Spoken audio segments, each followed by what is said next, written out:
Smart യുഗമാണ്. ഇങ്ങനെ പഠിച്ചുകൊണ്ടേയിരിക്കാനുള്ള സമയമില്ല. വളരെ കുറച്ച് സമയം കൊണ്ട് തന്നെ ഏറ്റവും കൂടുതൽ ഡിമാൻഡുള്ള, തൊഴിൽ സാധ്യതയുള്ള ഒരു മേഖലയിലേക്ക് ചെറുപ്പക്കാരെ എത്തിക്കുക എന്നുള്ള ലക്ഷ്യം. സേഫ്റ്റി എഞ്ചിനീയറിംഗ് എന്ന് പറയുന്ന ഒരു ബൃഹത്തായ മേഖലയാണ്. അതിൽ ഇൻ്റർനാഷണൽ സ്റ്റാൻഡേർഡിൽ തന്നെ പഠിച്ചെങ്കിൽ മാത്രമേ, പ്രാക്ടീസ് കിട്ടിയെങ്കിൽ മാത്രമേ തൊഴിൽ ലഭിക്കുകയുള്ളൂ. സേഫ്റ്റി ടെക്കിന് മാത്രമായിട്ടുള്ളൊരു പ്രത്യേകത എന്ന് പറഞ്ഞാൽ നമ്മളൊരു അക്കാഡമി മാത്രമല്ല, ഒരുപാട് ഇൻഡസ്ട്രികളുടെ സേഫ്റ്റി മാനദണ്ഡങ്ങൾ ഏറ്റെടുത്ത് നടത്തുന്ന ഒരു പ്രസ്ഥാനം കൂടിയാണ്. അത് വിചാരിക്കും സർട്ടിഫിക്കറ്റ് കിട്ടിയാൽ ജോലി കിട്ടുമെന്നുള്ളതാണ്. ഒരിക്കലും ഉണ്ടാവില്ല. ശരിക്കും ആ പ്രാക്ടിക്കൽ മെത്തേഡ് ഉണ്ടാകുക മാത്രമല്ല, കോൺഫിഡൻസ് ഉണ്ടെങ്കിൽ മാത്രമേ ജോലി ലഭിക്കുകയുള്ളൂ. നമ്മുടെ നാട്ടിലുള്ള ആൾക്കാരുടെ ഒരു പ്രശ്നം എന്താ, ശാരീരികമായിട്ട് അധ്വാനിക്കാൻ ബുദ്ധിമുട്ടാണ്, റിസ്ക് എടുക്കാൻ ബുദ്ധിമുട്ടാണ്, വലിയ വലിയ പഠനങ്ങളും ഈ ഇംഗ്ലീഷും അല്ലെങ്കിൽ ഫിസിക്സും പഠിക്കാൻ താല്പര്യമില്ല.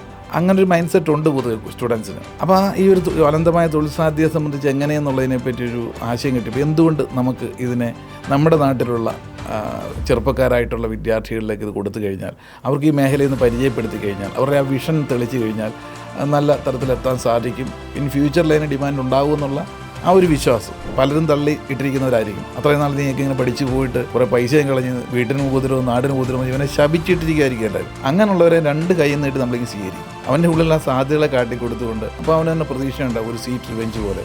നിനക്കൊരു 50,000 രൂപ, 1,00,000 രൂപ സാലറി കിട്ടുന്നെങ്കിൽ 10 ലക്ഷം രൂപയുടെ അവർ നിന്നിൽ നിന്നും അത് പ്രതീക്ഷിക്കുന്നുണ്ട്. നമ്മളിൽ എന്തെങ്കിലും സംഗതി ഉണ്ടെങ്കിൽ മാത്രമേ ആൾക്കാർ ശമ്പളം തരുള്ളൂ. ഗൾഫ് എന്ന് വിദേശ രാജ്യങ്ങൾ എന്ന് പറഞ്ഞു കഴിഞ്ഞാൽ എണ്ണപ്പാടങ്ങളാണ്. നമ്മളിവിടെ കണ്ടിരിക്കുന്ന പാടം ഉള്ള പുഞ്ചപ്പാടങ്ങളൊക്കെയാണ്. അതേപോലെ ഓരോ അറബികൾക്കും വലിയ എണ്ണപ്പാടങ്ങളുണ്ടോ, അവിടെയൊക്കെ തീ പിടിക്കുമ്പം ഈ നമ്മളിവിടെ വരമ്പത്തൊക്കെ കൊക്കിരിക്കുന്ന, വെടിവെക്കാൻ അന്വേഷിക്കുന്ന, ഫയർ ഫൈറ്റ് ചെയ്യാനിരിക്കുന്ന ജോലിയാണ്. ഇങ്ങനെയൊക്കെ പ്രതീക്ഷിച്ച് വരുന്നവരാണ്. പേരൻസ് പോലും വന്ന് ചോദിക്കാറുണ്ട്.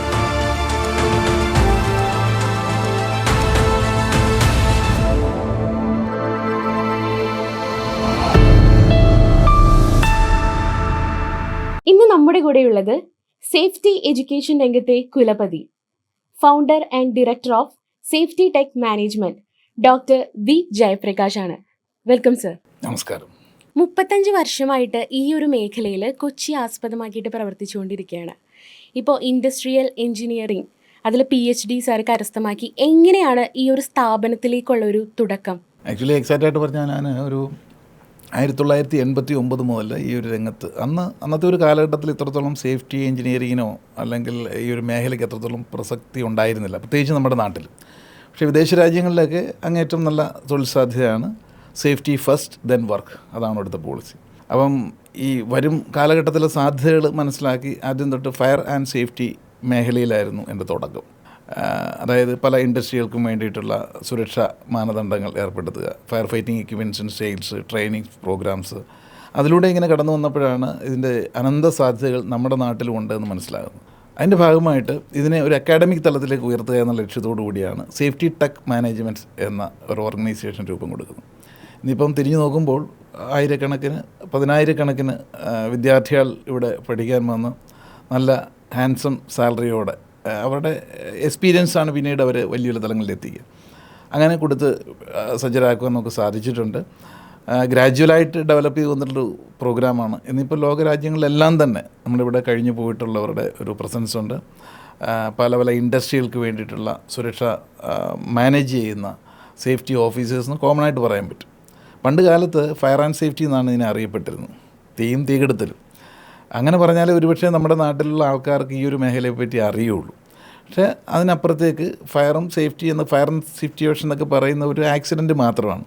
അങ്ങനെ നിരവധിയായ ആക്സിഡൻറ്റുകളും ഇൻസിഡൻറ്റുകളും അതിൻ്റെ റിസ്ക് ഫാക്ടേഴ്സിനെയൊക്കെ അസസ് ചെയ്യാനായിട്ട് സേഫ്റ്റി എഞ്ചിനീയറിംഗ് എന്ന് പറയുന്ന ഒരു ബൃഹത്തായ മേഖലയാണ്.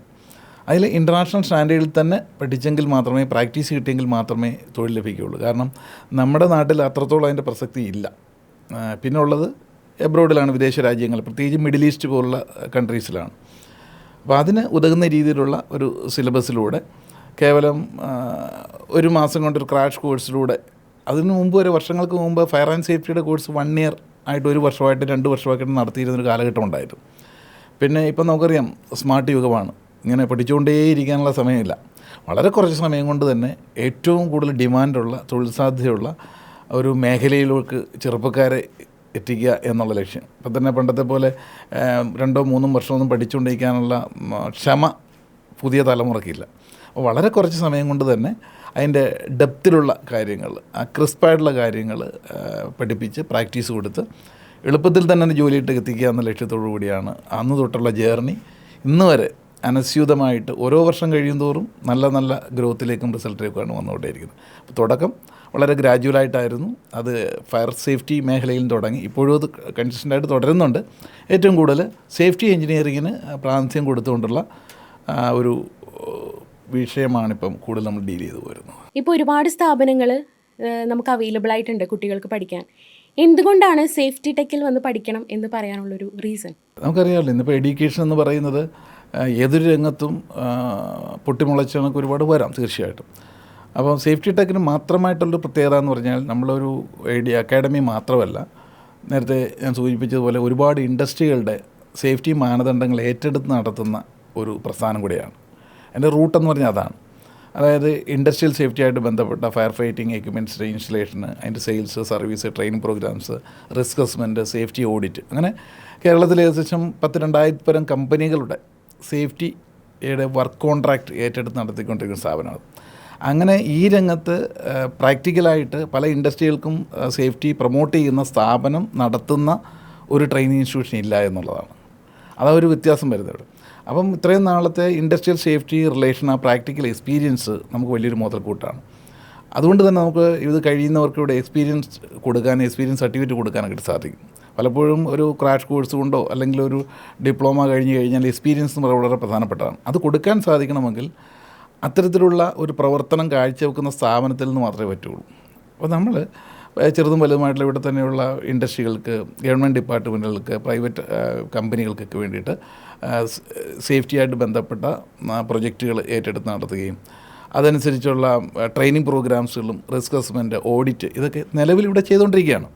അപ്പോൾ കൂടാതെ തന്നെ ഈ ഒരു കാര്യം നമ്മൾ ചെയ്തുകൊണ്ടിരിക്കുമ്പം അതുമായിട്ട് ബന്ധപ്പെട്ട കാര്യങ്ങൾ കൂടുതൽ നമ്മൾ പ്രാക്ടിക്കൽ എക്സ്പീരിയൻസ് കൊടുക്കാൻ സാധിക്കും.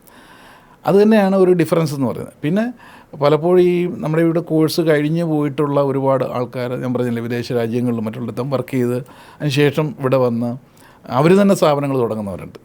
അപ്പം റൂട്ടെന്ന് പറയുന്നത് നമ്മുടെ സ്ഥാപനത്തിൽ പോയിട്ടുള്ളവരാണ്. ഈ 1 month ക്രാഷ് കോഴ്സ് എന്ന് പറയുന്നത് ഇൻട്രൊഡ്യൂസ് ചെയ്യുന്ന തന്നെ സേഫ്റ്റി ടെക് മാനേജ്മെൻറ്റാണ്. ഇവിടെ കഴിഞ്ഞ് പോയിട്ടുള്ളവർ അവർ തന്നെ ഇതിൻ്റെ സാധ്യതകൾ മനസ്സിലാക്കി ഇൻസ്റ്റിറ്റ്യൂട്ടുകളായിട്ട് പൊട്ടിമുളച്ചു വന്ന ഒരുപാട് സ്ഥാപനങ്ങളുണ്ട്. പക്ഷെ അതിൽ നമുക്ക് അഭിമാനമുണ്ട്. കാരണം ഈ ഒരു മേഖലയെ പരിചയപ്പെടുത്താനും നമ്മുടെ സ്ഥാപനം അതിൻ്റെ ഒരു തുടക്കം കുറിച്ചുകൊണ്ട് ഒരു നാന്ദിയായി മാറി എന്ന് പറയുമ്പം നമ്മുടെ സ്റ്റുഡൻസാണ് ഇതൊക്കെ പലരും നടത്തുന്നതെങ്കിലും അതിനകത്തുനിന്നും ഒരുപാട് ജോലി സാധ്യതകൾ ഉണ്ടാക്കി കൊടുക്കാൻ അവർക്ക് സാധിക്കുന്നുണ്ട്. അപ്പോൾ അതൊക്കെ കൊണ്ട് തന്നെ പലരും നമ്മുടെ ഈ ഒരു ക്രെഡിബിലിറ്റി, ഇത്രയും നാളത്തെ സീനിയോറിറ്റി അല്ല വർക്ക് എക്സ്പീരിയൻസ് ഈ മേഖലയിൽ നിലനിൽക്കുന്നതുകൊണ്ട്, ലൈവായിട്ട് പോകുന്നതുകൊണ്ട് തന്നെ മറ്റുള്ള ഇതര സ്ഥാപനങ്ങളെക്കാട്ടിലും ഒരു വ്യത്യസ്തത കണ്ടുകൊണ്ടാണ് ഒരുപാട് ആൾക്കാർ ഇവിടെ എത്താറുള്ളത്. അപ്പം അതുതന്നെയാണ് പൊതുവെ നമുക്കറിയാമല്ലോ, ഏതൊരു ബിസിനസ് ആയിക്കോട്ടെ, എഡ്യൂക്കേഷൻ സംരംഭം ആയിക്കോട്ടെ, തുടങ്ങിക്കഴിഞ്ഞ് അത് സക്സസ് ആണെന്ന് പറഞ്ഞു കഴിഞ്ഞാൽ സിമിലറായിട്ടുള്ള സ്വാഭാവികമായിട്ടും എല്ലാ രംഗത്തുള്ളതുപോലെ ഇതിനകത്തുണ്ട്. പക്ഷെ ഇവിടെ നമ്മൾ ശ്രദ്ധിക്കാനുള്ളത് പാരമ്പര്യം, പിന്നെ ആരാണ് ഇത് ഓപ്പറേറ്റ് ചെയ്യുന്നത്, അവർക്ക് ഇതിനകത്തുള്ള ക്വാളിഫിക്കേഷൻ എത്രത്തോളം ഉണ്ട്, അവരിലൂടെ ഉണ്ടായ റിസൾട്ട് എത്രത്തോളം ഉണ്ട്, ഇതൊക്കെ സസൂക്ഷ്മം ശ്രദ്ധിച്ചുകൊണ്ടാണ് നമ്മൾ കോഴ്സൊക്കെ തിരഞ്ഞെടുക്കുന്നതെങ്കിൽ മൂല്യച്യുതി സംഭവിക്കാതെ കറക്റ്റായിട്ട് പാത്തിലെത്താൻ സാധിക്കും എന്നുള്ളതാണ്. അപ്പോൾ സേഫ്റ്റി ടെക് മാനേജ്മെൻറ്റും മറ്റ് ഇതര സ്ഥാപനങ്ങളും തമ്മിൽ സിമിലറായിട്ടുള്ള ഒരേപോലെ തന്നെ നടത്തുന്നവരൊക്കെ ഉണ്ടാവും. പക്ഷെ എപ്പോഴും ഞാനിപ്പോൾ പറയാനുള്ളത്, നിങ്ങൾ ഒരു എൻക്വയറി ഏത് കാര്യത്തെ സംബന്ധിച്ച് പഠിക്കാനായിട്ട് ഇറങ്ങിത്തിരിക്കുമ്പോഴും നമ്മളൊരു ഫോൺ ചെയ്ത് കഴിഞ്ഞാൽ അവർ നിരന്തരം തിരിച്ചവർ നിങ്ങളെ വിളിച്ച് ശല്യപ്പെടുത്തിക്കൊണ്ടിരിക്കും. അപ്പോൾ എപ്പോഴും ആ സ്ഥാപനത്തിൽ പോകണം. അവിടെ പോയി നേരിട്ട് പോയി അന്വേഷിക്കുമ്പോൾ മാത്രമേ, ഈ അന്വേഷിക്കുമ്പോൾ നമുക്കറിയാൻ പറ്റും, സാധാരണഗതിയിൽ ഒരു സിറ്റുവേഷൻ കാണുമ്പോൾ അവരുടെ ബാക്ക്ഗ്രൗണ്ട്, സീനിയോറിറ്റി, ഇതൊക്കെ അറിയാൻ പറ്റും. അങ്ങനെ വിലയിരുത്തിയ ശേഷം മാത്രമേ ഒരു സ്ഥാപനത്തിലേക്ക് നമുക്ക് ജോയിൻ ചെയ്യാൻ പാടുള്ളൂ. ഇതില്ലാതെ വരുമ്പോഴാണ് പലയിടത്തും പോയി മിസ്ഗൈഡ് ചെയ്ത് പോകുന്നത്. നമ്മുടെ സ്ഥാപനം തന്നെ ഇപ്പോൾ പഠിക്കാൻ വരുന്നതിൽ ഒരുപാട് ആൾക്കാർ അങ്ങനെ മുൻപ് ഈ പരസ്യങ്ങളൊക്കെ കണ്ട് ചാടി പുറപ്പെട്ട് പലയിടത്തും പോയി ജോയിൻ ചെയ്യും. അപ്പോൾ അവർ കുറേ ഓഫറുകളും അതും ഇതൊക്കെ കൊടുക്കുമ്പം അതിലങ്ങ് ആകർഷിച്ചാവും. കാരണം ഇതിൻ്റെ ട്രാക്ക് എന്താണെന്ന് അറിയുന്നില്ല. അവർ വിചാരിക്കും സർട്ടിഫിക്കറ്റ് കിട്ടിയാൽ ജോലി കിട്ടുമെന്നുള്ളതാണ്. ഒരിക്കലും ഉണ്ടാവില്ല. ശരിക്കും ആ പ്രാക്ടിക്കൽ മെത്തേഡ് ഉണ്ടാകുക മാത്രമല്ല, കോൺഫിഡൻസ് ഉണ്ടെങ്കിൽ മാത്രമേ ജോലി ലഭിക്കുകയുള്ളൂ. അപ്പോൾ ഇതൊക്കെ തിരിച്ചറിഞ്ഞുകൊണ്ടാണ് പലരും ഈ മറ്റുള്ള ഇതര ഇതേപോലെ നടത്തുന്ന സ്ഥാപനങ്ങളെക്കാട്ടിലും നമ്മളെ ഒരു പ്രത്യേക ഒരു ശ്രദ്ധ കൊണ്ടുകൊണ്ട് ഇങ്ങോട്ട് കൂടുതൽ ആൾക്കാർ എത്താറുള്ളത്. എങ്ങനെയാണ് +1 +2 കഴിഞ്ഞ ഒരാൾക്ക് അല്ലെങ്കിൽ 10ാം ക്ലാസ് കഴിഞ്ഞ ഒരാൾക്ക് ഈ ഒരു സേഫ്റ്റി ഓഫീസർ ട്രെയിനിങ് കോഴ്സിലേക്ക് ജോയിൻ ചെയ്യാൻ പറ്റില്ലേ? തീർച്ചയായിട്ടും. കാരണം മിനിമം ഒരു ക്വാളിഫിക്കേഷൻ വെച്ചാൽ 10th തൊട്ട് മുകളിലോട്ട് ഒരു 19 വയസ്സ് തൊട്ട് ഏജ് 19 വയസ്സ് തൊട്ട് മുകളിലോട്ട് ഏത് പ്രായത്തിലുള്ളവർക്കും ഏത് വിദ്യാഭ്യാസ യോഗ്യതയുള്ളവർക്കും ഇതിനകത്ത് എത്താൻ പറ്റും എന്നുള്ളതാണ്. ഇതിനകത്ത് ഈ പറഞ്ഞ പോലെ വലിയ മാത്സോ അല്ലെങ്കിൽ വലിയ ഫിസിക്സോ കെമിസ്ട്രിയോ ഒന്നും തന്നെയല്ല, സാമാന്യ ബുദ്ധിയാണ്. ഓരോരോ കമ്പനിയുടെ ചില പോളിസികളുണ്ട്, ആ പോളിസി അനുസരിച്ച് കാര്യങ്ങൾ അറിയാനും അത് ഇംപ്ലിമെൻറ്റ് ചെയ്യാനുള്ള ടാലൻ്റാണ് വേണ്ടത്. പിന്നെ ഇതിനകത്തുള്ള അഭിരുചി തന്നെയാണ് ഏറ്റവും വലിയ ക്വാളിഫിക്കേഷൻ എന്ന് പറയുന്നത്. അതുകൊണ്ട് തന്നെ ഈ ചെറുപ്പക്കാരായിട്ടുള്ള ഒരുപാട് ആൾക്കാർ എന്ത് ചെയ്യണമെന്ന് അറിയാതെ എഴുതുന്നവരുണ്ട്. ഇപ്പോൾ SLC കഴിഞ്ഞു, അല്ലെങ്കിൽ BTech ആണ്, MBA ആണ്, അതിന് ഡ്രോപ്പ് ഔട്ടാണ്, ഏത് കാറ്റഗറി ആയിക്കോട്ടെ, ഗ്രാജുവേഷനോ അണ്ടർ ഗ്രാജുവേഷനോ എന്തായാലും ഒരു 19 വയസ്സിന് മുകളിലോട്ടുള്ള ഏത് പ്രായത്തിലുള്ളവർക്കും നമ്മളിവിടെ എത്തിക്കഴിഞ്ഞാൽ ഒരു മാസം കൊണ്ട് തന്നെ അവരെ ആദ്യം അവരുടെ ഉള്ളിലേക്ക് ഇതാക്കുക, സന്നിവേശിപ്പിക്കുക എന്ന് പറയുന്നതാണ്. ഇപ്പം നമ്മളൊരു തിയറിക്കലായിട്ട് പലതും പഠിക്കാം, പക്ഷേ അപ്ലൈ ചെയ്യണമെങ്കിൽ പ്രാക്ടിക്കൽ നോളജ് ഉള്ളിലുണ്ടായിരിക്കണം. അപ്പോൾ പ്രാക്ടിക്കൽ നോളജ് എവിടെ നിന്നാണ് കിട്ടുന്നത്? അതാത് രംഗത്ത് പ്രവർത്തിച്ചുകൊണ്ടെങ്കിൽ സ്ഥാപനത്തിനേ കിട്ടുള്ളൂ. ഞാനെപ്പോഴും പറയാറുണ്ട്, നമുക്കൊരു സ്കില്ല് പഠിക്കണമെങ്കിൽ ഇപ്പോൾ ഒരു ആശാരിപ്പണി പഠിക്കണമെങ്കിൽ, കാർപ്പൻട്രി പഠിക്കണമെങ്കിൽ ഒരു ആശാരിയോടൊപ്പം നിൽക്കണം അല്ലേ? നല്ലൊരു ലോയർ ആകണമെങ്കിൽ അത് സീനിയറായിട്ടുള്ള ലോയറോടൊപ്പം തന്നെ നിൽക്കുമ്പോൾ മാത്രമേ ആ ഒരു എല്ലാ ടെക്നിക്കൽ സൈഡുകളും നമ്മൾ അറിയുള്ളൂ. അപ്പം വിദ്യാഭ്യാസം എന്ന് പറയുന്നത് ഒരു 10th തൊട്ട് മുകളിലോട്ട് ഏത് വിദ്യാഭ്യാസ യോഗ്യതയുള്ളവർക്കും നമുക്കിവിടെ ചേർന്ന് പഠിച്ച് ഒരു മാസം കൊണ്ട് തന്നെ ഇവരെ അകത്ത് നല്ല കോൺഫിഡൻ്റ് ആക്കും. ഇൻ്റർനാഷണൽ സ്റ്റാൻഡേർഡുള്ള സേഫ്റ്റിയുടെ മാനദണ്ഡങ്ങളെല്ലാം പഠിപ്പിച്ച് ഏത് ഇൻ്റർവ്യൂവിനും പോയി കഴിഞ്ഞാൽ അവരെന്തെല്ലാം ചോദിക്കും, ആ ചോദ്യത്തിന് എങ്ങനെ റെസ്പോണ്ട് ചെയ്യണം, ഇതൊക്കെ വളരെ വ്യക്തമായിട്ട് നമ്മളിവിടെ കോച്ചിങ് കൊടുക്കുന്നുണ്ട്. അതായത് ഇവരുടെ ഉള്ളിലേക്ക് പിന്നെ 4-5 വർഷത്തെ എക്സ്പീരിയൻസ് ആകുകയും ചെയ്യുന്നു. പറഞ്ഞു വരുമ്പോൾ 1 മന്തേ ഉള്ളൂ. 1 മന്ത് കഴിഞ്ഞാൽ ഫുൾ ടൈമാണ്. നമുക്കിവിടെ പ്രത്യേകമായിട്ട് നമ്മുടെ തന്നെ ഓൺ ഹോസ്റ്റൽ സൗകര്യമാണ്. എൻ്റെ സ്വന്തം ബിൽഡിങ്ങുകളാകുമ്പോൾ അതെല്ലാം ഫ്രീ ആണ്. താമസിപ്പിച്ച് ചിലപ്പോൾ രാത്രിയിലൊക്കെ കോച്ചിങ് കൊടുക്കും, സ്പെഷ്യൽ ക്ലാസ്സൊക്കെ വെക്കും. എൻ്റെ ഒരു ഗ്യാരണ്ടി എന്ന് പറഞ്ഞു കഴിഞ്ഞാൽ ഇവിടെ വരുന്നവർ രക്ഷപ്പെടണമെന്നുള്ളത് അവരെക്കാട്ടിലും കൂടുതൽ എനിക്ക് ബന്ധമുണ്ട്. അല്ലെങ്കിൽ ഞങ്ങളുടെ ടീമിനുണ്ട്, ഹോൾ ടീമിന്. കാരണം ഇവർ ഒന്ന് രക്ഷപ്പെട്ട് പോകുമ്പോഴാണ് നമുക്കൊരു സംതൃപ്തി കിട്ടുക. അതോടൊപ്പം തന്നെ അവർ പറഞ്ഞ് 10 പേര് ഇവിടെ വരികയുള്ളൂ. അതിന് mouth to mouth positive publicity എന്ന് പറയും. അത്തരത്തിൽ ശ്രദ്ധിച്ചുകൊണ്ട് പോകുമ്പോൾ ഏത് വിദ്യാഭ്യാസ യോഗ്യതയുള്ളവർക്കും ഇവിടെ എത്തിക്കഴിഞ്ഞാൽ ഗ്യാരണ്ടിയാണ്. അവരൊരു നിശ്ചിത കാലഘട്ടത്തിനുള്ളിൽ വിതിൻ 1 or 2 months എബ്രോഡിലേക്ക് കൊടുക്കത്തക്ക രീതിയിൽ പ്ലേസ്മെൻറ്റിന് ഉതകുന്ന രീതിയിൽ ഇവരെ പെർഫെക്റ്റ് ആക്കും എന്നുള്ളതാണ്. അപ്പോൾ അതുകൊണ്ട് വിദ്യാഭ്യാസ യോഗ്യത എന്ന് പറയുന്നത് 10th തൊട്ട് മുകളിലോട്ട് ഏത് പ്രായത്തിലുള്ളവർക്കും വരാനും അതിൽ നിന്ന് രക്ഷപ്പെടാൻ സാധിക്കും എന്നുള്ളതാണ്. എങ്ങനെയാണ് ഈ ബി ജയപ്രകാശ് എന്ന് പറയുന്ന വ്യക്തി അല്ലെങ്കിൽ ആ ഒരു വിദ്യാർത്ഥി എങ്ങനെയായിരുന്നു? ആക്ച്വലി പറഞ്ഞില്ലേ, അക്കാഡമിക്കലി ഞാൻ എൻ്റെ പ്രൊഫഷനിലോട്ടൊക്കെ പോകുമ്പോൾ തന്നെ ഒരു വൈവിധ്യമുള്ള മേഖലയൊക്കെ സംബന്ധിച്ച് എപ്പോഴും നമ്മൾ സെർച്ച് ചെയ്യുമായിരിക്കും. ഓരോ കാലഘട്ടത്തിൽ ഓരോ വ്യക്തികളും വ്യത്യസ്തരാണല്ലോ, യൂണീക്ക് എന്ന് പറയും. അപ്പോൾ പുതിയ പുതിയ ഇന്നോവേഷൻസ് അല്ലെങ്കിൽ വളർന്നു വരുന്ന കാലഘട്ടത്തിൽ ഉള്ള സാധ്യതകളെ സംബന്ധിച്ചൊരു ക്യൂരിയോസിറ്റി ഉള്ള ഒരു വിദ്യാർത്ഥിയായിരുന്നു. അങ്ങനെ വരുമ്പോഴാണ് ആ ഒരു കാലഘട്ടത്തിൽ ഫയറും സേഫ്റ്റിയും അല്ലെങ്കിൽ സേഫ്റ്റി മേഖലയെപ്പറ്റി നമ്മുടെ നാട്ടിൽ വലിയ ഐഡിയ ഒന്നുമില്ല. പക്ഷേ വിദേശത്തൊക്കെ നമ്മുടെ റിലേറ്റീവ്സും ഫ്രണ്ട്സും ഒക്കെ പോയിട്ട് വരുമ്പം ഈ ഒരു തൊഴിൽ സാധ്യതയെ പറ്റിയൊക്കെ അവർ പറയുന്നത് കേൾക്കുമ്പോൾ നമ്മൾ ക്യൂരിയോസിറ്റിയോട് ശ്രദ്ധിക്കുന്നത്. അപ്പോൾ എന്താണ് ഒരു സേഫ്റ്റി ഓഫീസറുടെ അല്ലെങ്കിൽ സേഫ്റ്റി മേഖലയിലെ ജോലി എന്താണ്, നമ്മുടെ നാട്ടിൽ കേട്ട് കഴിവില്ലാതാണ്. അപ്പോഴാണ് മനസ്സിലാകുന്നത് ഫിസിക്കലായിട്ട് എഫേർട്ടുള്ളതൊന്നും അല്ല, എന്നാൽ മെൻ്റലി മാനസികമായിട്ട് ഈ മേഖലയെ പറ്റി മറിഞ്ഞ് നമ്മുടെ നാട്ടിലുള്ള ആൾക്കാരുടെ ഒരു പ്രശ്നം എന്താ, ശാരീരികമായിട്ട് അധ്വാനിക്കാൻ ഇച്ചിരി ബുദ്ധിമുട്ടാണ്, റിസ്ക് എടുക്കാൻ ബുദ്ധിമുട്ടാണ്. വലിയ വലിയ പഠനങ്ങളും ഈ ഇംഗ്ലീഷും അല്ലെങ്കിൽ ഫിസിക്സും പഠിക്കാൻ താല്പര്യമില്ല. അങ്ങനൊരു മൈൻഡ് സെറ്റ് ഉണ്ട് പൊതുവെ സ്റ്റുഡൻസിന്. അപ്പോൾ അതിന് പറ്റുന്ന ഒരു മേഖലയാണെന്ന് ഉള്ളൊരു ഐഡിയ വിദേശത്തുള്ള ഒരുപാട് സുഹൃത്തുക്കളിൽ നിന്ന് ബന്ധുക്കളിൽ നിന്ന് നമുക്ക് കിട്ടി. അപ്പോൾ ഈ ഒരു അനന്തമായ തൊഴിൽ സാധ്യതയെ സംബന്ധിച്ച് എങ്ങനെയെന്നുള്ളതിനെ പറ്റിയൊരു ആശയം കിട്ടിയപ്പോൾ എന്തുകൊണ്ട് നമുക്ക് ഇതിനെ നമ്മുടെ നാട്ടിലുള്ള ചെറുപ്പക്കാരായിട്ടുള്ള വിദ്യാർത്ഥികളിലേക്ക് ഇത് കൊടുത്തു കഴിഞ്ഞാൽ, അവർക്ക് ഈ മേഖലയിൽ നിന്ന് പരിചയപ്പെടുത്തി കഴിഞ്ഞാൽ, അവരുടെ ആ വിഷൻ തെളിച്ച് കഴിഞ്ഞാൽ നല്ല തരത്തിലെത്താൻ സാധിക്കും, ഇൻ ഫ്യൂച്ചറിൽ അതിന് ഡിമാൻഡ് ഉണ്ടാകുമെന്നുള്ള ആ ഒരു വിശ്വാസം. അങ്ങനെയാണ് ഈ ഒരു സംഗതി സെലക്ട് ചെയ്യാനും. പിന്നെ നേരത്തെ പറഞ്ഞല്ലോ, ഓഫ് കോഴ്സ് ഞാൻ ഈ ഒരു ഇൻഡസ്ട്രിയിൽ തന്നെയായിരുന്നു ബൈ പ്രൊഫഷൻ തുടങ്ങുന്നത്. ആദ്യം ഈ ഫയർ സേഫ്റ്റി എഞ്ചിനീയറിംഗ് മേഖലയിൽ ആദ്യകാലം തൊട്ട് പ്രൊഫഷണലി തുടങ്ങിക്കൊണ്ടിരിക്കുന്നു. അപ്പോൾ ഇതിനെ രണ്ടിനെയും കൂടെ ബ്ലെൻഡ് ചെയ്തുകൊണ്ട് ഒരു എഡ്യൂക്കേഷനായിട്ട് എങ്ങനെ മാറ്റാം എന്നുള്ള ചിന്തയിലൂടെയാണ് സേഫ്റ്റി ടെക് മാനേജ്മെൻറ്റ് നമ്മൾ ഡിസൈൻ ചെയ്ത് പുറത്തു വരുന്നത്. തുടക്കകാലത്തിൽ എന്തെങ്കിലും രസകരമായിട്ടുള്ള അനുഭവങ്ങൾ ഉണ്ടായിട്ടുണ്ടോ? ഒരുപാടുണ്ട്. കാരണം നമ്മുടെ ഇവിടെയുള്ള ആൾക്കാർക്ക് അറിയില്ലല്ലോ എന്താണ് സേഫ്റ്റി, എന്താണ്. ആദ്യം അവർക്ക് തീയും തീകെടുത്തലുമാണോ എന്നുള്ളതാണ്. പലരും അഡ്മിഷനായിട്ട് കുട്ടികളെ കൊണ്ട് വരുമ്പോൾ പേരൻസ് ചോദിക്കാറുണ്ട്, ഇത് വലിയ റിസ്ക്കുള്ള ജോലിയൊക്കെ അല്ലേ? അന്നത്തെ കാലഘട്ടത്തിൽ ഒരുപാട് പേപ്പറിലൊക്കെയാണ് അഡ്വർടൈസ്മെൻറ്റ് വരുന്നത്. ഗൾഫെന്ന് വിദേശ രാജ്യങ്ങൾ എന്ന് പറഞ്ഞു കഴിഞ്ഞാൽ ഇങ്ങനെ തീപിടുത്ത എണ്ണപ്പാടങ്ങളാണ്. നമ്മളിവിടെ കണ്ടിരിക്കുന്ന പാടം ഇവിടെയുള്ള പുഞ്ചപ്പാടങ്ങളൊക്കെയാണ്. അതേപോലെ ഓരോ അറബികൾക്കും വലിയ എണ്ണപ്പാടങ്ങളുണ്ടോ, അവിടെയൊക്കെ തീ പിടിക്കുമ്പം ഈ നമ്മളിവിടെ വരമ്പത്തൊക്കെ കൊക്കിരിക്കുന്ന വെടിവെക്കാനിരിക്കുന്ന ഫയർ ഫൈറ്റ് ചെയ്യാനിരിക്കുന്ന ജോലിയാണോ, ഇങ്ങനെയൊക്കെ പ്രതീക്ഷിച്ച് വരുന്നവരാണ്. പേരൻസ് പോലും വന്ന് ചോദിക്കാറുണ്ട്, ഇങ്ങനെ തീ കെടുത്താനായിട്ട് ഇങ്ങനെ ക്യൂരിയോസിറ്റി ഇരിക്കുന്ന ആൾക്കാരാണോ എന്നൊക്കെ പറയും. അപ്പോൾ അത് അത്തരത്തിൽ ത്രില്ലിംഗ് ആയിട്ടുള്ളൊരു ജോലിയാണ് എന്ന് പ്രതീക്ഷിച്ചും ആൾക്കാർ വരാറുണ്ട്. അപ്പോൾ ഞാനിപ്പം വരുന്ന ഒരു സ്റ്റുഡൻറ്റിനോട് ചോദിച്ചായിരുന്ന പോലെ, നീ എന്ത് ജോലിയാണെന്ന് വല്ല പിടിയുണ്ടോ, ഇത് അഡ്മിഷനൊക്കെ എടുക്കുക, അല്ല ശമ്പളമൊക്കെ കിട്ടും. ഒപ്പം നമുക്ക് ആദ്യം എൻ്റെ ആഗ്രഹം ഒരു പോലീസാകണമെന്നായിരുന്നു, SI ആകണമെന്ന്. പക്ഷേ അത് നടക്കുമെന്ന് തോന്നുന്നില്ല എൻ്റെ രീതിയും കാര്യങ്ങളും വെച്ച്. അതൊക്കെ ഒരുപാട് പഠിക്കാനൊക്കെ ഉണ്ട്. പിന്നെ അത് കഴിഞ്ഞ് പട്ടാളത്തിൽ ചേരാമെന്ന് വിചാരിച്ചു. അപ്പോഴും എന്നെക്കൊണ്ട് പറ്റത്തില്ല എന്ന് മനസ്സിലായി. പിന്നെയാണ് ഫയർ ഫൈറ്റിങ്, അതൊരു ത്രില്ലിങ് ജോലിയാണല്ലോ. അപ്പോൾ അവൻ്റെ കൺസെപ്റ്റ് എന്ന് പറയുന്നത് തന്നെ തീയും തീകെടുത്തലും. ഇപ്പോൾ ഇവിടെ നമ്മൾ കാണുന്ന ഫയർഫോഴ്സൊക്കെ പോകുന്നു, മണിയൊക്കെ ഇടിച്ച് പോകുന്നു, അതേ വലിയ ത്രില്ലിങ്. പിള്ളേരുടെ ആ ഒരു പ്രായത്തിൽ അതാണ് തോന്നൽ വരിക. അങ്ങനെയൊക്കെയാണ് വന്ന് പ്രതീക്ഷിച്ച് വരുന്നത്. ഓക്കെ, അതൊരു ഭാഗം മാത്രമാണ് എന്ന് മനസ്സിലാക്കിച്ചുകൊണ്ട് തന്നെ കോഴ്സൊക്കെ തുടങ്ങി 1 മാസം കഴിഞ്ഞപ്പോൾ മനസ്സിലായി അതുമായിട്ട് യാതൊരു ബന്ധവുമില്ല. ഇന്നിപ്പം അവരൊക്കെ പോയി രക്ഷപ്പെട്ടിട്ട് ഭയങ്കരമായ രീതിയിൽ പറയാറുണ്ട്, ഞാൻ അന്ന് തീയെടുത്തില്ലെന്ന് പറഞ്ഞാൽ വന്നെങ്കിലും ഇപ്പം വേറെ ലെവൽ ഒരു മാനേജീരിയൽ സ്റ്റാഫായിട്ടാണ് മാറുന്നത്. അത് നമുക്ക് ഫിസിക്കലി വർക്ക് ചെയ്യാനൊന്നുമില്ല, എഫർട്ടൊന്നുമില്ല. പക്ഷേ അങ്ങനെ ഫിസിക്കലി വർക്ക് ചെയ്യുന്ന ആൾക്കാർ വർക്ക് ഫോഴ്സിനെ മാനേജ് ചെയ്യുന്ന ഒരു പ്രൊഫഷനായിട്ടാണ് മാറുന്നത്. ഒരു അതോറിറ്റി നമുക്ക് കിട്ടും. പൈസ മാത്രമല്ല ഒരു പ്രൊഫഷണൽ ഉദ്ദേശിക്കുന്നത്. ശമ്പളം ഒരു ഘടകമാണ്, പക്ഷേ അതിനപ്പം നമുക്ക് മെൻ്റൽ സാറ്റിസ്ഫാക്ഷൻ കിട്ടണം.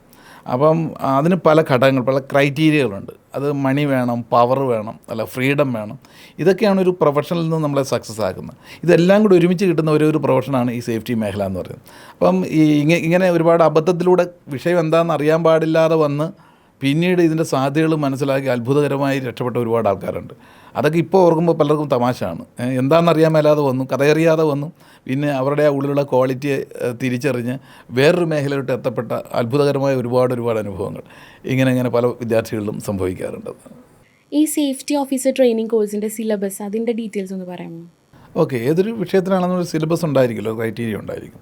ഇതിനകത്ത് അടിസ്ഥാനപരമായിട്ട് വരുന്നത് വൈ സേഫ്റ്റി, എന്തിനാണ് സേഫ്റ്റി എന്നുള്ള ഒരു സിലബസ് ഉണ്ട്. കാരണം നമ്മുടെ നാട്ടിൽ നോക്കുന്ന കണക്കല്ലല്ലോ. ഒരു കമ്പനിയെ സംബന്ധിച്ച് പറഞ്ഞു കഴിഞ്ഞാൽ അതിൻ്റെ പോളിസിക്ക് വളരെയേറെ, എല്ലാ കമ്പനികൾക്കും വ്യത്യസ്ത പോളിസികളാണ്, നയങ്ങളുണ്ട്. അപ്പോൾ അതിൽ വളരെ പ്രധാനപ്പെട്ടതാണ് സേഫ്റ്റി പോളിസി എന്ന് പറയുന്നത്. ഈ സേഫ്റ്റി പോളിസിയിൽ പറയുന്ന റിസ്ക് അസസ്മെൻറ്റ്, സേഫ്റ്റി ഓഡിറ്റ്, അത് കണക്ക് തന്നെ ജോബ് സേഫ്റ്റി അനലൈസിസ്, ഇതെല്ലാം ഒരു മാനേജ്മെൻറ്റ് സിസ്റ്റമാണ്. അങ്ങനെയുള്ള ചില സബ്ജക്റ്റുകൾ, risk assessment, safety audit, job safety analysis, പിന്നെ വന്നിട്ട് ഈ ഡിസാസ്റ്റർ മാനേജ്മെൻറ്റുമായിട്ട് ബന്ധപ്പെട്ട കാര്യങ്ങൾ, പിന്നെ കൺഫൈൻ സ്പേസ് എൻട്രി, സ്കാഫോൾഡ്, ഇങ്ങനെ നിരവധിയായ ഒരു 10-40ഓളം സബ്ജക്റ്റുകൾ ഇതിനകത്ത് വളരെ ക്ലോസ് റിലേറ്റഡ് ആയിട്ടുള്ളൂ. ഇതെല്ലാം തന്നെ ഇൻ്റർനാഷണൽ സ്റ്റാൻഡേർഡിലുള്ള സിലബസാണ്, നമ്മുടെ നാട്ടിൽ കാണുന്ന സംഭവമല്ല. അതിൽ വൺ ഓഫ് ദ ഒരു പോയിൻ്റാണ് ഫയർ സേഫ്റ്റി എന്ന് പറയുന്നത്. പല ഇൻസിഡൻറ്റുകളുടെ കൂട്ടത്തിൽ ഒന്ന് മാത്രം. അപ്പോൾ ഇങ്ങനെയുള്ള സിലബസുകളെ വസ്തുനിഷ്ഠമായിട്ട് കൃത്യമായ രീതിയിൽ നമ്മൾ ഇൻ്റർനാഷണൽ സ്റ്റാൻഡേർഡുകൾ മാറിക്കൊണ്ടിരിക്കും. ആ സ്റ്റാൻഡേർഡിന് ഉതകുന്ന രീതിയിൽ ഇവിടെ വെച്ച് നമ്മൾ പ്രാക്ടീസ് കൊടുത്ത് മനസ്സിലാക്കിക്കുക ഫസ്റ്റ്. ദെൻ ഇവരുടെ ഉള്ളിലേക്ക് കിട്ടിയിട്ടുണ്ടോ എന്നറിയാനായിട്ട് ക്രോസ് ചെക്ക് ചെയ്യും നമ്മൾ. അതായത് ഇവരെ തൊണ്ടൊരു സെക്ഷൻ എടുപ്പിക്കും. പിന്നെ അതുകൂടാതെ ഈ പഠിച്ച കാര്യങ്ങളും പുറത്തോട്ട് ചെല്ലുന്ന സമയത്ത് അവിടെയുള്ള പോളിസിയായിട്ട് ഇവർക്ക് കൃത്യമായ രീതിയിലുള്ള ഐഡിയ കിട്ടണം, അല്ലെങ്കിൽ തപ്പിപ്പോകും. അപ്പോൾ അതനുസരിച്ച് സിലബസുകളുടെ കേസിൽ നമ്മൾ എപ്പോഴും അപ്ഡേറ്റ് ചെയ്തുകൊണ്ടേയിരിക്കും.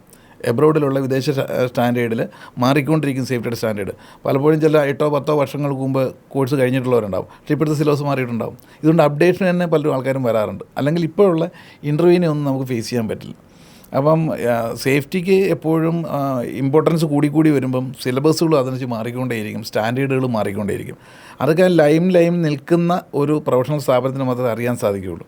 അപ്പോൾ കുട്ടികൾ പഠിക്കാൻ വരുന്നവർ ആദ്യം എല്ലായിടത്തും ഇതേപോലെ തന്നെയാണെന്ന് വിചാരിക്കും. പക്ഷേ കൃത്യമായ സിലബസും ആ സിലബസ് അവരുടെ ഉള്ളിൽ എത്തിച്ച ശേഷം അതിന് പ്രാക്ടിക്കലി അവർക്കത് അപ്ലൈ ചെയ്യാനുള്ള ഒരു പ്രാവീണ്യം കൂടെ നമുക്ക് നൽകാൻ സാധിക്കുന്നതുകൊണ്ടാണ് ഈസി ആയിട്ട് 1 മാസം കൊണ്ട് തന്നെ എല്ലാവർക്കും സക്സസ് ആയി പോകാൻ സാധിക്കുന്നുള്ളതാണ്.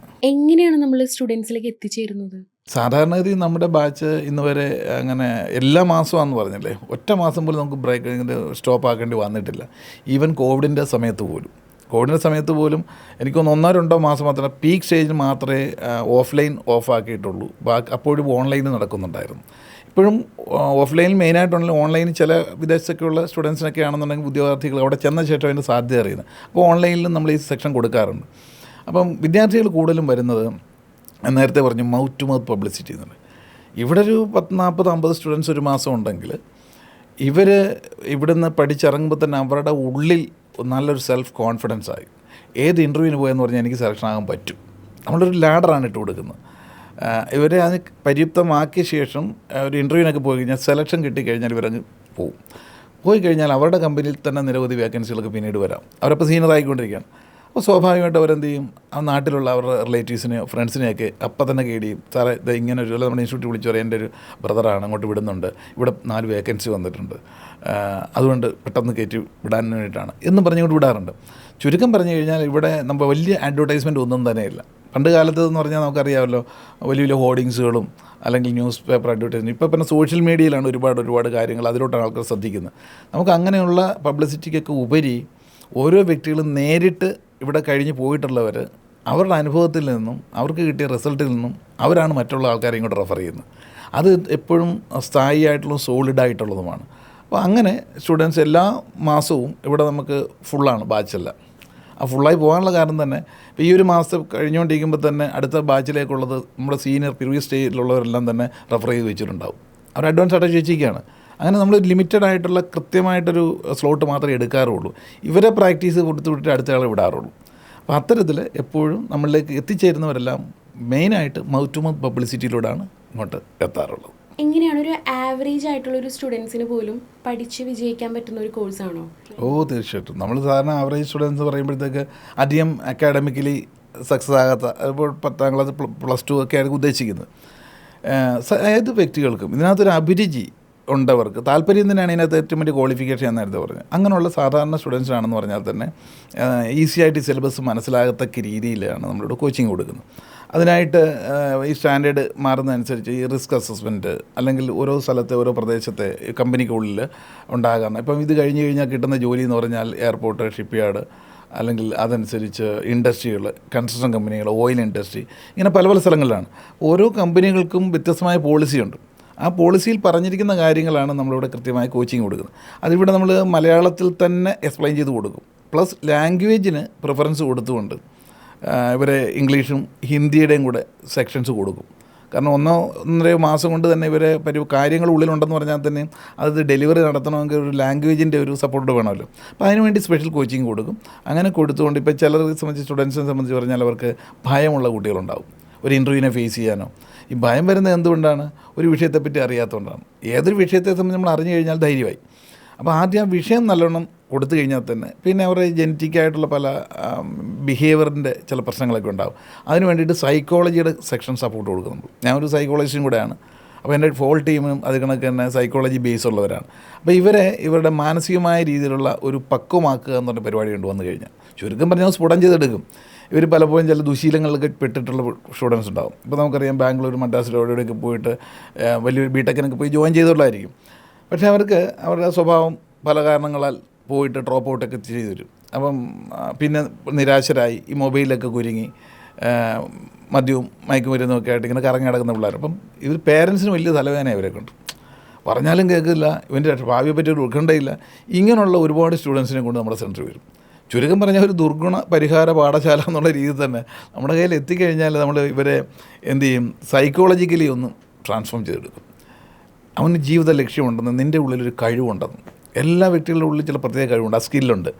അവന് ചില പ്രത്യാശകൾ കൊടുക്കും. ഇവൻ എന്തുകൊണ്ടാണ് ഇങ്ങനെ നിരാശരായി പോയത്? അവന് ജീവിതത്തെപ്പറ്റി വലിയ കാഴ്ചപ്പാടില്ല. അപ്പോൾ ഇത് ഏറ്റവും കൂടുതൽ പ്രാധാന്യമുള്ള തൊഴിൽ ലഭിക്കുന്ന ഒരു മേഖലയാണ് അവൻ്റെ ഉള്ളിൽ കത്തിച്ചു കൊടുത്തു കഴിഞ്ഞാൽ പിന്നെ അവിടേക്ക് എത്താൻ എന്താ മാർഗം? അവൻ്റെ സ്വഭാവം മാറ്റിയേ പറ്റുള്ളൂ. അപ്പോൾ സ്വഭാവം മാറ്റാൻ എന്ത് ചെയ്യണം? നിങ്ങൾ സൈക്കോളജിക്കലായിട്ട് ഇവനെ ശരിക്കും പലരും തള്ളി ഇട്ടിരിക്കുന്നവരായിരിക്കും. അത്രയും നാൾ നീയൊക്കെ ഇങ്ങനെ പഠിച്ചു പോയിട്ട് കുറേ പൈസയും കളഞ്ഞ് വീട്ടിന് ഉപദ്രവം നാടിന് ഉപദ്രവം ഇവനെ ശപിച്ചിട്ടിരിക്കുകയായിരിക്കും എല്ലാവരും. അങ്ങനെയുള്ളവരെ 2 കൈ നീട്ടി നമ്മളിങ്ങനെ സ്വീകരിക്കും. അവൻ്റെ ഉള്ളിൽ ആ സാധ്യതകളെ കാട്ടിക്കൊടുത്തുകൊണ്ട് അപ്പോൾ അവന് തന്നെ പ്രതീക്ഷയുണ്ടാവും, ഒരു സീറ്റ് റിവെഞ്ച് പോലെ. യെസ്, ഇത്രയും നാളും എനിക്ക് പറ്റിയ പരാജയത്തിന് ഒരുപാട് ആൾക്കാരുടെ മുന്നിൽ ജീവിച്ച് കാണിക്കണം. ഇത്തരത്തിലുള്ള ഒരു ആവേശം, ഒരു വാശി ഉണ്ടായിട്ടുണ്ടെങ്കിൽ ഇവരെ മനഃശാസ്ത്രപരമായ സമീപനത്തിലൂടെ അവൻ്റെ ഭയവും മാറ്റി, ഉത്കണ്ഠയും മാറ്റി, ടെൻഷനോ ഡിപ്രഷനോ ദുശീലോ ഇതെല്ലാം സ്വയം മാറ്റിച്ചുകൊണ്ട് നല്ലൊരു പെർഫെക്റ്റായിട്ട് സാധാരണ ഒരു സ്റ്റുഡൻറ്റിനെ പോലും ആക്കി. പിന്നെ ഇതിനൊരു പ്രത്യേകത എന്ന് വെച്ച് കഴിഞ്ഞാൽ ഒരു കമാൻഡിങ് പവറുള്ള ഒരു അതോറിറ്റീസിൻ ജോലിയാണിത്. അപ്പോൾ ഉദാഹരണം പറഞ്ഞു കഴിഞ്ഞാൽ നമ്മുടെ ഈ സിസ്റ്റം നോക്കാം, ഗവൺമെൻറ്റിൻ്റെ പോലീസിൻ്റെ ഡ്യൂട്ടി അറിയാമല്ലോ, പോലീസ് ഡിപ്പാർട്ട്മെൻറ്റിൻ്റെ ജോലി എന്ന് വെച്ചാൽ മാനേജ്മെൻറ്റിനും ജനങ്ങൾക്കും ഇടയ്ക്ക്, അതായത് ഗവൺമെൻറ്റിനും ജനങ്ങൾക്കും ഇടയിൽ നിന്ന് പ്രവർത്തിക്കുന്ന ഗവൺമെൻറ്റിൻ്റെ പ്രതിനിധികളാണ്. എന്ന് പറഞ്ഞാൽ സേഫ്റ്റി എന്ന് പറയുന്നതും സേഫ്റ്റി ഓഫീസറിൻ്റെ ഡ്യൂട്ടി അതേപോലത്തെയാണ്. മാനേജ്മെൻറ്റിൻ്റെ വക്താക്കളായിട്ട് എംപ്ലോയീസിന് ഇടയ്ക്ക് പ്രവർത്തിക്കുന്നതാണ്. അപ്പോൾ ഇതിന് ബിറ്റ്വീൻ ഒരു കാര്യസ്ഥൻ്റെയൊക്കെ ഡ്യൂട്ടിയാണ്. ബേസിക്കലി എന്താ പറയുക, മാനേജ്മെൻറ്റിൻ്റെ സ്റ്റാഫായിട്ട് നിൽക്കുമ്പോൾ ഒരു പവർ ഉണ്ടാവും. എംപ്ലോയീസിനെ ഒന്ന് മാനേജ് ചെയ്യാൻ, സുരക്ഷാ മാനദണ്ഡങ്ങൾ എങ്ങനെയൊക്കെ ആയിരിക്കണം ചെയ്യേണ്ടത്, എങ്ങനെ ചെയ്യരുത്. അപ്പോൾ ഈ സ്റ്റാൻഡേർഡൊക്കെ പഠിക്കാൻ എളുപ്പമാണ്. അപ്പോൾ സാധാരണക്കാരായ സ്റ്റുഡൻറ്റിന് പോലും ഇതൊക്കെ മനസ്സിലാക്കി കഴിഞ്ഞ് കഴിഞ്ഞാൽ അവർക്കൊരു പവർ ഉണ്ടായി, അവനെ 10 പേര് അംഗീകരിക്കുന്നുണ്ട്. ഫിസിക്കലായിട്ട് എഫർട്ടൊന്നും തന്നെ ഇല്ല. അംഗീകാരങ്ങൾ കിട്ടുമ്പോഴും പ്രശംസ കിട്ടുമ്പോഴല്ലേ ആൾക്കാർ വളരുകയുള്ളൂ. അതിന് ഏറ്റവും ബെസ്റ്റ് ഫീൽഡാണ്. ഇപ്പം മറ്റു പല ട്രേഡ് കഴിഞ്ഞിട്ടുള്ളവരും ഇതിലോട്ട് തിരിയാനുള്ള കാരണം അത് തന്നെയാണ്. മണി മാത്രമല്ല എന്ന് ഞാൻ പറഞ്ഞു, പവറുണ്ട്, പൊസിഷനുണ്ട്, മറ്റുള്ളവർ അംഗീകരിക്കുന്നു. ഇതൊന്നും ഇത്രയും നാൾ കിട്ടായിരുന്നതാണ് പലർക്കും.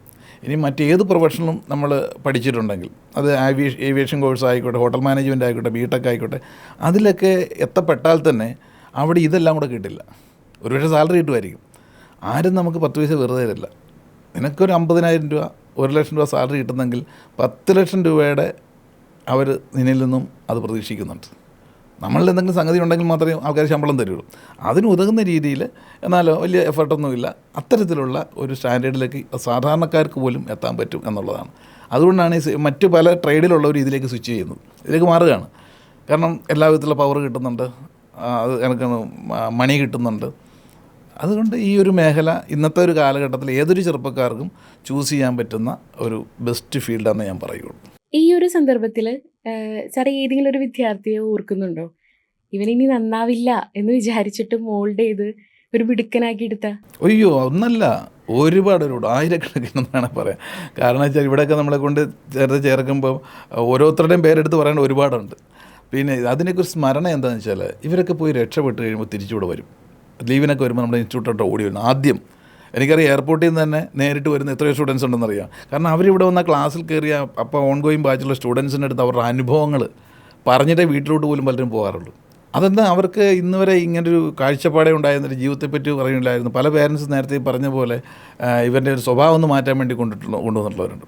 നാട്ടിൽ ഈ രാഷ്ട്രീയമൊക്കെ കളിച്ച് നടക്കുന്ന ഒരുപാട് പിള്ളേരുണ്ട്. അവർ രാഷ്ട്രീയത്തിന് വേണ്ടി ഇങ്ങനെ ജീവിതം തന്നെ തുലച്ച് ഹോമിച്ച് നടന്നിട്ടുള്ളത്. അതിൽ ഇപ്പോൾ ചോദിച്ചുകൊണ്ട് ഞാൻ പറയാം ഒരു എക്സ്പീരിയൻസ്. ഒരു 4-5 വർഷങ്ങൾക്ക് മുമ്പ് നാട്ടിൽ ഈ രാഷ്ട്രീയമൊക്കെ കഴിച്ച് ഇവനൊരു കേസിൽ പെട്ട് കഴിഞ്ഞപ്പോഴത്തേക്ക് നാട്ടിൽ നിന്ന് മാറി നിന്നേ പറ്റുള്ളൂ. അങ്ങനെ വന്ന സമയത്താണ് ഇവൻ്റെ ഫാദർ ഇവിടെ കൊണ്ടുപോകും. വേറെ ഒന്നിനുമല്ല, 1 മാസം ഒന്ന് മാറ്റി താമസിപ്പിക്കുക. നാട്ടിൽ നിന്ന് കഴിഞ്ഞാൽ പോലീസ് അറസ്റ്റ് ചെയ്യും. ആ 1 മാസം മാറി നിൽക്കുമ്പോൾ നമ്മുടെ ഹോസ്റ്റൽ ഫ്രീ ഒക്കെ അല്ലേ, അപ്പോൾ എന്തെങ്കിലും കൂടെ പഠിപ്പിക്കുകയും കൂടെ ചെയ്യാമെന്ന് വെച്ചിട്ടാണ് ആശാനെ ഇവിടെ കൊണ്ട് ചേർത്ത്. അവൻ പിറ്റേ ദിവസം ക്ലാസ്സിൽ ജോയിൻ ചെയ്യുന്നുണ്ട്. ഒളിച്ച് താമസമാണ് സത്യം പറഞ്ഞാൽ. ഇതിൻ്റെ സാധ്യതകൾ മനസ്സിലായപ്പോൾ ഇവന് തന്നെ മനസ്സിലായത് ഇവിടെ കിടന്ന് ഇങ്ങനെ രാഷ്ട്രീയം കളിച്ച് നടന്നിട്ട് കാര്യമില്ല. എന്നാൽ പുള്ളി ഇവിടെ വലിയ ഒരു രാഷ്ട്രീയത്തിൻ്റെ വക്താവായിരുന്നു, സെക്രട്ടറി ഒക്കെ ആയിരുന്നു ഒരു പ്രസ്ഥാനത്തിൻ്റെ. പക്ഷേ ഈ 1 മാസം കഴിയുമ്പോൾ അവൻ തിരിച്ച് ഈ കേസിൻ്റെ മണ്ണാങ്കട്ടയൊക്കെ 1-2 മാസത്തിൽ തീർന്നു. അത് കഴിഞ്ഞാൽ അവിടെ അങ്ങ് നിർത്തിയിട്ട് ആശാൻ കയറി അങ്ങ് പോയി.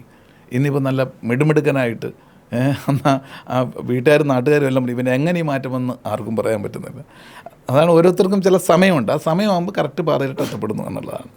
പഠിച്ചിറങ്ങുന്ന എല്ലാവർക്കും ജോലി നൽകും എന്നൊരു വാഗ്ദാനം കേൾക്കാറുണ്ട്. അപ്പം എങ്ങനെയാണ് 100% പ്ലേസ്മെൻറ്റ് എത്തിക്കാൻ സാധിക്കുന്നത്?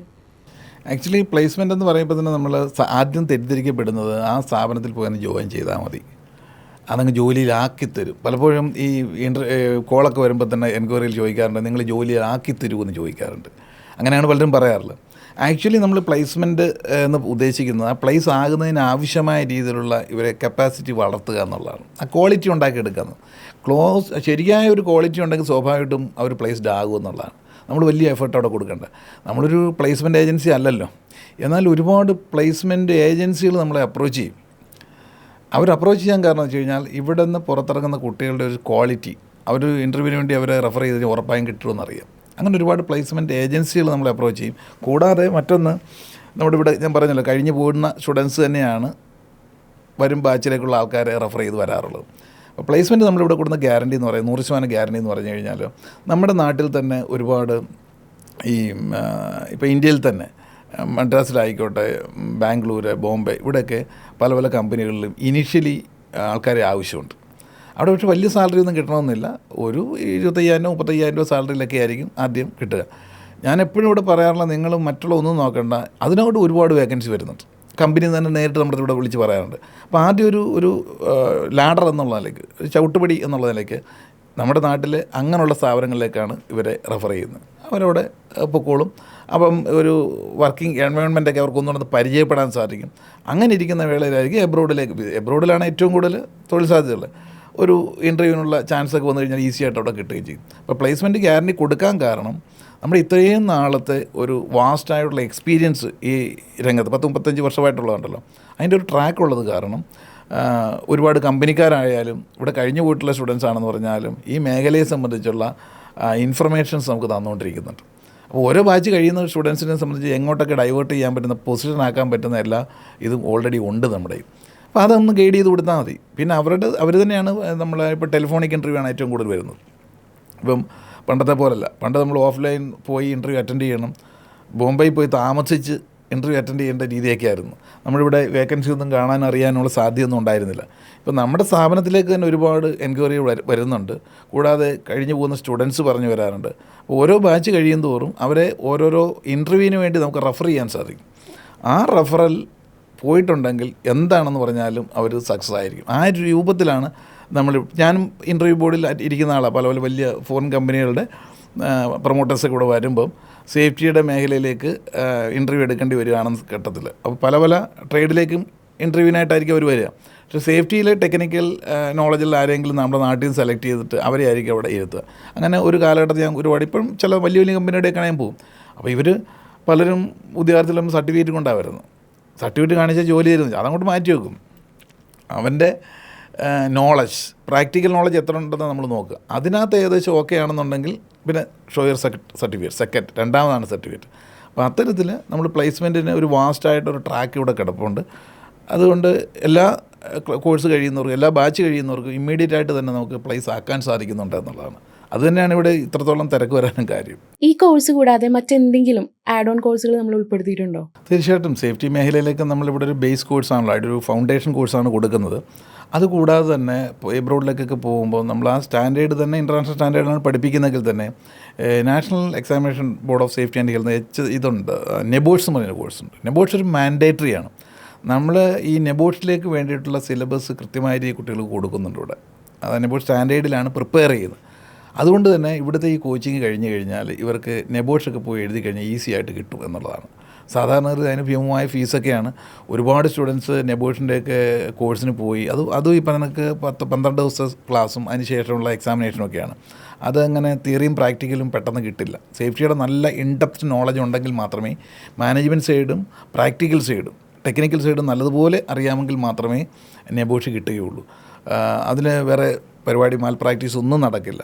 അതുകൊണ്ട് തന്നെ സബ്ജക്റ്റ് നല്ലവണ്ണം അറിഞ്ഞെങ്കിൽ മാത്രമേ നെബോഷൊക്കെ കിട്ടുകയുള്ളൂ. അപ്പോൾ അതിലേക്ക് കിട്ടുന്നതിന് വേണ്ടിയിട്ട്, നെബോഷ് എടുക്കാൻ വേണ്ടിയിട്ട് തന്നെ നമ്മുടെ ഈ ഒരു ബേസ് കോഴ്സ് ചെയ്യാനായിട്ട് ആൾക്കാർ നിരവധി വരാറുണ്ട്. ഇത് കഴിഞ്ഞാൽ ഉറപ്പാണ് അവർക്ക് നെബോഷ് എഴുതിയാൽ കിട്ടുകയും ചെയ്യും. അത് വളരെ ഒരു ആഡ് ഓൺ കോഴ്സ് പോലെ തന്നെ നമ്മുടെ ഈ 1 മന്തിൽ നമുക്ക് കൊടുക്കാൻ പറ്റുന്നൊരു കേസാണ് പ്രീ നെബോഷ് എന്ന് വേണമെങ്കിൽ പറയാം. നെബോഷിന് മുമ്പുള്ള, അപ്പോൾ നെബോഷിൻ്റെ ഒരുപാട് അക്രഡിറ്റേഷൻ സെൻ്ററുണ്ട്. അവിടെ എവിടെ നിങ്ങൾ പഠിച്ചാലും, എവിടെ നിന്ന് നെബോഷ് എടുക്കാൻ പോയാലും ഈ ഒരു ഫൗണ്ടേഷൻ നെബോഷിൻ്റെ കിട്ടിയെങ്കിൽ മാത്രമേ അവിടെ പാസ്സാവുള്ളൂ. സാധാരണ നെബോഷ് കോഴ്സ് കൊടുക്കുന്നവരിൽ അവർ സ്പീഡിൽ കാര്യങ്ങളൊക്കെ മാനേജ്മെൻറ്റ് ഇതൊക്കെ പഠിപ്പിച്ചു കൊടുക്കും. ബുദ്ധിയുള്ളവരാണ് അത് കേട്ട് മനസ്സിലാക്കി ചിലപ്പം ചിലരൊക്കെ പാസ്സായെന്നിരിക്കാം. അതുകൊണ്ട് തന്നെ നമ്മുടെ ഇവിടുത്തെ ഈ 1 മന്ത് കോഴ്സ് കഴിഞ്ഞ് പോകുന്നവർ ഏത് സെൻറ്ററിൽ നെബോഷ് അപ്പിയർ ചെയ്താലും അവർ പാസ്സാകും എന്നുള്ളതാണ്. അതിനുവേണ്ടി തന്നെ നമ്മുടെ സെൻറ്ററിനെ സമീപിക്കാറുണ്ട്. പിന്നെ നേരത്തെ പറഞ്ഞ പോലെ തന്നെ ഈ മേഖലയിൽ പല വിഷയങ്ങളുണ്ട്, സ്കഫോൾഡിങ്, അങ്ങനെ പിന്നെ കൺഫൈൻ സ്പേസ്, ഇങ്ങനെ ഓരോരോ വിഷയങ്ങൾക്ക് വേണ്ടിയിട്ട് സെപ്പറേറ്റ് സർട്ടിഫിക്കേഷൻസ് നമ്മൾ കൊടുക്കാറുണ്ട് അത് പഠിപ്പിച്ച ശേഷം. അങ്ങനെ അതെല്ലാം ഒരു ആഡ് ഓൺ കോഴ്സായിട്ട് ഈ ഒരു മെയിൻ സ്ട്രീമിലേക്ക് എത്താനുണ്ട്. പിന്നെ അത് കണക്ക് നമുക്കറിയാം ഈ ഫയർ വാച്ച് ഡ്യൂട്ടിക്ക് പോകുന്ന ആൾക്കാർക്ക് വേണ്ടിയിട്ട് സ്മോൾ കോഴ്സുകൾ, ഫസ്റ്റ് എയ്ഡിൻ്റെ കോഴ്സുകൾ, ഇതെല്ലാം ചെറിയ ഇതിനോട് അനുബന്ധമായിട്ടുള്ള കോഴ്സുകൾ കോച്ചിങ് കൊടുക്കാറുണ്ട്. പക്ഷേ ഇതെല്ലാം മെയിൻ സിലബസിൽ വരുന്നുണ്ടെന്ന് പറഞ്ഞാൽ തന്നെ സെപ്പറേറ്റ് ആയിട്ടുള്ള സർട്ടിഫിക്കേഷൻ കോഴ്സുകളും നമ്മൾ ഇതിൻ്റെ ഭാഗമായിട്ട് കൊടുക്കുന്നുണ്ട്. ഇപ്പോൾ ഈ തൊഴിലില്ലായ്മ രൂക്ഷമായിക്കൊണ്ടിരിക്കുന്ന ഈ ഒരു കാലഘട്ടത്തിൽ എന്താണ് സാറിന് യുവതലമുറകളോട് സംസാരിക്കാനുള്ളത്? നമുക്ക് ഈ തൊഴിലില്ലായ്മ എന്ന് പറയുന്നത് സത്യത്തിൽ എല്ലായിടത്തും അവസരങ്ങളുണ്ട്. നമ്മുടെ നാട്ടിലുണ്ട് അവസരം. ഇപ്പം അറിയാമല്ലോ, 10-35 വർഷമായിട്ട് ഞാൻ ഈ രംഗത്ത് നിൽക്കണമെന്നുണ്ടെങ്കിൽ എൻ്റെ സാധ്യത ഉണ്ടായിട്ടില്ല. പിന്നെ ഈ ഇൻഡസ്ട്രിയൽ തലത്തിലേക്ക് വരുമ്പം ഗവൺമെൻറ് ഭാഗത്തു നിന്ന് അത്രത്തോളം സ്ട്രിക്റ്റ് അല്ല എന്നേ ഉള്ളൂ. അപ്പം നമ്മൾ എന്ത് ചെയ്യണം, ഉള്ള സ്ഥലത്ത് നമ്മളെ മാർക്കറ്റ് ചെയ്യുക എന്നുള്ളതാണ്. ഇപ്പോൾ ഇന്ത്യ വിട്ട് കഴിഞ്ഞാൽ എവിടെയും സേഫ്റ്റി ഫസ്റ്റ് ദെൻ വർക്ക് എന്നുള്ളതാണ് ലോകരാജ്യങ്ങളിലെല്ലാം. ഇപ്പോൾ ബൈ പ്രൊഫഷൻ എൻ്റെ ആണെങ്കിലും എൻ്റെ ഒരു ട്രാക്ക് തന്നെ എൻ്റെ കുട്ടികളും എല്ലാം ഈ ഫീൽഡിലാണ്. എൻ്റെ മൂത്തയാൾ ഇപ്പം UK അവൻ HSC ഓഫീസറാണ്, ഹെൽത്ത് സേഫ്റ്റി ഗവൺമെൻറ് എഞ്ചിനീയറാണ്. അപ്പോൾ ഇങ്ങനെ നമ്മുടെ ഒരു പാരമ്പര്യം തന്നെ നിലനിൽക്കാൻ കാര്യം എന്താണ്, ഇതെന്നത് സാധ്യതയാണ്. ഈ ചെറുപ്പക്കാരെ സംബന്ധിച്ച് പറഞ്ഞാൽ ഇവർക്ക് അറിയില്ല, ഈ ഇപ്പം മാറി വരുന്ന കാലഘട്ടത്തിൽ വളരെ കുറച്ച് സമയം കൊണ്ട് തന്നെ പഠിച്ച് ഉന്നതിയിലെത്താൻ പറ്റുന്ന പല പല കോഴ്സുകളുണ്ട്. ഇവരിപ്പം എപ്പോഴും മൊബൈലിലും അല്ലെങ്കിൽ ജീവിതത്തിൽ പ്രതീക്ഷയൊന്നുമില്ല ഇങ്ങനെ കൂപ്പൂത്തി കിടക്കുമ്പം കണ്ണ് തുറക്കുന്നില്ല. പക്ഷേ ഉറപ്പുണ്ട്, യാതൊരു പ്രതീക്ഷയില്ലാത്ത കുട്ടികളാണെന്ന് പറഞ്ഞാൽ തന്നെ അവരുടെ ഉള്ളിൽ കഴിവുണ്ട് നല്ലതുപോലെ, അത് ഏതെന്ന് കാട്ടിക്കൊടുക്കാൻ പറ്റാതെ വരുന്നതാണ്. അപ്പോൾ എനിക്ക് യുവതലമുറയോട് പറയാനുള്ളത്, നിങ്ങൾ ഒന്ന് ശ്രമിക്കുക, ഈ നമുക്ക് ചുറ്റും നടക്കുന്ന കാര്യങ്ങൾ എന്തൊക്കെയാണെന്ന് അറിയാനായിട്ട് ഒരു എൻക്വയറിയോ അല്ല നമ്മുടെ സെൻറ്ററിലോട്ടൊക്കെ ഒന്ന് വരിക, അവിടെ കഴിഞ്ഞു പോയിട്ടുള്ളവരെയൊക്കെ ഒന്ന് മനസ്സിലാക്കുക. അത്തരത്തിൽ നമ്മൾ ഇറങ്ങിത്തിരിക്കുമ്പോഴെല്ലാം തിരികെ കിട്ടുകയുള്ളൂ. തീർച്ചയായിട്ടും അനസ്യൂതമായിട്ടുള്ള ഒരു ഫ്യൂച്ചറുള്ളവരാണ് നമ്മുടെ തലമുറ. അവർക്കെല്ലാം നല്ല ബുദ്ധിയുണ്ട്, വിവേകശക്തിയൊക്കെ ഉണ്ട്. പക്ഷേ എന്തോ ഒരു മയക്കാവസ്ഥയിലേക്ക് ഇപ്പോഴുള്ള സോഷ്യൽ മീഡിയയിലേക്ക് പെട്ടവിടെ കിടക്കുകയാണ്. അപ്പോൾ അതൊക്കെ ഒന്ന് സ്വല്പം ഒന്ന് മാറ്റി വെച്ചൊന്ന് ശ്രദ്ധിച്ചു കഴിഞ്ഞാൽ ഉറപ്പായിട്ടും നമുക്ക് ശോഭനമായൊരു ഭാവി ഈ രംഗത്ത് തന്നെ നേടിയെടുക്കാൻ സാധിക്കും എന്നുള്ളതാണ്. നമ്മുടെ സ്ഥാപനം ഇനി മുന്നോട്ട് വെക്കുന്ന ലക്ഷ്യങ്ങൾ എന്തൊക്കെയാണ്? ഇപ്പോൾ നേരത്തെ പറഞ്ഞല്ലോ, നമുക്ക് ഒരുപാട് ഈ കണ്ടാമിനേഷനുള്ള ഒരു തലമുറയാണ് ഇപ്പോൾ ഉള്ളത്. അവരെ യഥാർത്ഥത്തിൽ അവരുടെ സ്കിൽ എന്ത് എന്ന് കാട്ടിക്കൊടുക്കുക. അവരുടെ തന്നെ റിസോഴ്സ് നമ്മൾ കേട്ടില്ല, HR ഡിപ്പാർട്ട്മെൻറ്റ് നമ്മൾ കേട്ടില്ല, ഹ്യൂമൻ റിസോഴ്സ് HRD. ഓരോ വ്യക്തികളുടെ ഉള്ളിൽ ഒരു റിസോഴ്സ് ഉണ്ട്. ആ റിസോഴ്സിനെ കാണാൻ പറ്റാതെ വരുന്നതാണ് പലരുടെയും പ്രശ്നം. അപ്പോൾ ആ റിസോഴ്സിനെ കണ്ടെത്തുന്നതിന് വേണ്ടിയിട്ട്, വ്യക്തിത്വ വികസനത്തിന് വേണ്ടിയിട്ട് ഉള്ള ഒരുപാട് പ്ലാനിങ്ങുകൾ നമ്മൾ ചെയ്യുന്നുണ്ട്. ഇനി ഫ്യൂച്ചറിലാണെങ്കിലും ആദ്യം ആ ഗ്രൗണ്ട് ക്ലിയർ ആണെങ്കിൽ മാത്രമേ ഇവർ ഭാവിയെപ്പറ്റി പോലും ചിന്തിക്കുകയുള്ളൂ. അത്തരത്തിൽ ഒരു സൈക്കോളജിക്കലായിട്ടുള്ള ഒരു ട്രാൻസ്ഫോർമേഷൻ നടത്തത്തക്ക രീതിയിലുള്ള ഒരു സിലബസിലൂടെ തന്നെ ഈ നമ്മുടെ നാട്ടിലുള്ള ഏത് ഉദ്യോഗാർത്ഥികളെയും നല്ലൊരു തലത്തിലേക്ക് എത്തിക്കുക എന്നുള്ളൊരു ലക്ഷ്യത്തോടു കൂടിയാണ് ഇപ്പം മൈൻടെക് പോയിക്കൊണ്ടേയിരിക്കുന്നത്. 35 വർഷമായി സേഫ്റ്റി എഡ്യൂക്കേഷൻ മേഖലയിൽ പ്രവർത്തിച്ചുകൊണ്ടിരിക്കുന്ന, സേഫ്റ്റി എഡ്യൂക്കേഷൻ മേഖലയിലെ കുലപതി എന്ന് തന്നെ വിശേഷിപ്പിക്കാൻ പറ്റുന്ന ഡോക്ടർ B ജയപ്രകാശാണ് ഇന്ന് നമ്മുടെ കൂടെ ഉണ്ടായിരുന്നത്. ഇനിയുള്ള എല്ലാ ഉദ്യമങ്ങൾക്കും ഒരുപാട് ആശംസകൾ നേരുന്നു sir. Thank you. Thank you.